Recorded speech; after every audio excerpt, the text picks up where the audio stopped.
De meu conceito, não tem base e aceita contesta também para o ministro de parte de vereffenaars.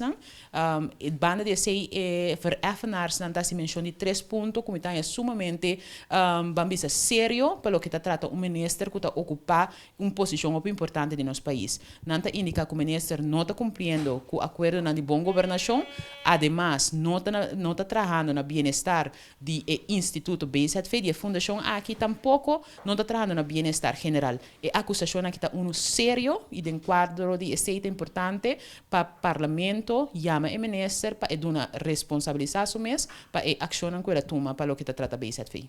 Mita que é importante para o ministro apresentar em parlamento e assim na sua banda de verhal, sua banda de motivo para qual ele toma decisão aqui e a base de esse parlamento por juzgar que é a seguinte ação que nós também toma. Mita vista assim, que essa aqui está dia tantíssimo falho na garrafal que o ministro que a cumpre e de quadro de esse uma moção de desconfiança porta seguro para a mesa.